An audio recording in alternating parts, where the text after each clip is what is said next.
नमस्कार दोस्तों, कर्म कनेक्शन चैनल में आप सभी लोगों का बहुत बहुत स्वागत है। 12वां अध्याय देवी चरित्रों के पाठ का महात्म्य। देवी बोली, हे देवताओं, जो पुरुष इन स्तोत्रों द्वारा एकाग्रचित्त होकर मेरी स्तुति करेगा, उसके संपूर्ण कष्टों को निसंदेह हर लूंगी। मधुकेटभ के नाश, महिषासुर के वध और शुंभ तथा निशुंभ के वध की जो मनुष्य कथा कहेंगे, मेरे महात्म्य को अष्टमी, चतुर्दशी व नवमी के दिन एकाग्र चित्त से भक्ति पूर्वक सुनेंगे, उनको कभी कोई पाप ना रहेगा। पाप से उत्पन्न हुई विपत्ति भी उनको ना सताएगी। उनके घर में दरिद्रता ना होगी और ना उनके प्रियजनों को बिछोह होगा। उनको किसी प्रकार का भय ना होगा। इसलिए प्रत्येक मनुष्य को भक्ति पूर्वक मेरे इस कल्याणकारक महात्म्य को सदा पढ़ना और सुनना चाहिए। मेरा यह महात्म्य महामारी से उत्पन्न हुए संपूर्ण उपद्रवों को एवं 3 प्रकार के उत्पातों को शांत कर देता है। जिस घर व मंदिर में यह जिस स्थान पर मेरा यह स्तोत्र विधि पूर्वक पढ़ा जाता है, उस स्थान का मैं कभी भी त्याग नहीं करती और वहाँ सदा ही मेरा निवास रहता है। बलिदान, पूजा, होम तथा महोत्सवों में मेरा यह चरित्र उच्चारण करना तथा सुनना चाहिए। ऐसा हवन या पूजन मनुष्य जानकर या बिना जाने करे, मैं उसे तुरंत ग्रहण कर लेती हूँ। और शरद काल में प्रत्येक वर्ष जो महापूजा की जाती है, उनमें मनुष्य भक्ति पूर्वक मेरा यह महात्म्य सुनकर सब विपत्तियों से छूट जाता है और धन, धान्य तथा पुत्र आदि से संपन्न हो जाता है। और मेरे इस महात्म्य व कथाओं इत्यादि को सुनकर मनुष्य निर्भय हो जाता है और महात्म्य के श्रवण करने वाले के शत्रु नष्ट हो जाते हैं तथा कल्याण की प्राप्ति होती है और उनका कुल आनंदित हो जाता है। सब कष्ट शांत हो जाते हैं और भयंकर स्वप्न दिखाई देना और घरेलू दुख इत्यादि सब मिट जाते हैं। बाल ग्रहों में ग्रसित बालकों के लिए मेरे यह महात्म्य परम शांति देने वाला है। मनुष्य में फूट पड़ने पर यह भली भांति मृत्यु करने वाला है।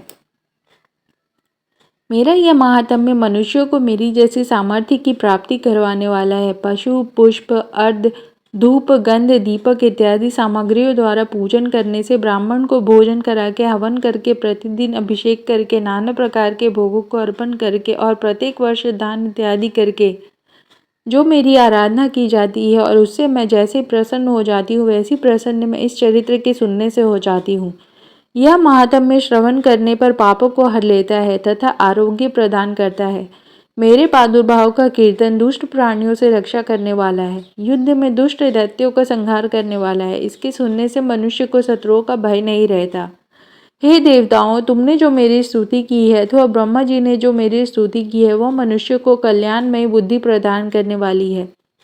वन में सूने मार्ग में अथवा दावानल में गिर जाने पर, वन में चोरों से घिरा हुआ या शत्रुओं द्वारा पकड़ा हुआ, जंगलों में सिंहों से, व्याघ्रों में या जंगली हाथियों द्वारा पीछा किया हुआ, राजा के क्रुद्ध हो जाने पर, मर जाने के भय से, समुद्र में नाव के डगमगाने पर, भयंकर युद्ध में फंसा होने पर, किसी भी प्रकार की पीड़ा से पीड़ित, घोर बाधाओं से दुखी हुआ मनुष्य मेरे इस चरित्र का स्मरण करने से संकट से मुक्त हो जाता है।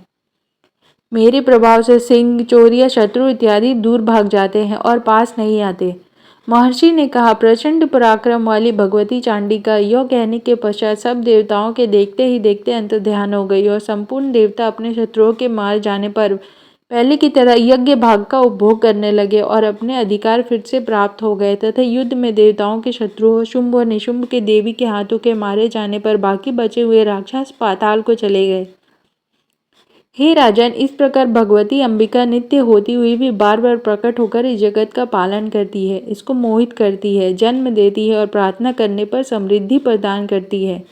हे राजन, भगवती ही महाप्रलय के समय महामारी का रूप धारण करती है और वही संपूर्ण ब्रह्मांड में व्याप्त है और वही भगवती समय समय पर महाकाली तथा महामारी का रूप बनाती है और स्वयं अजन्मा होते हुए भी सृष्टि के रूप में प्रकट होती है।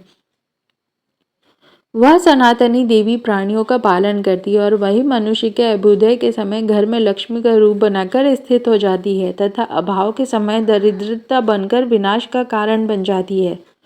पुष्प, धूप और गंध आदि से पूजन करके उसकी स्तुति करने से वह धन एवं पुत्र देती है और धर्म में शुभ बुद्धि प्रदान करती है।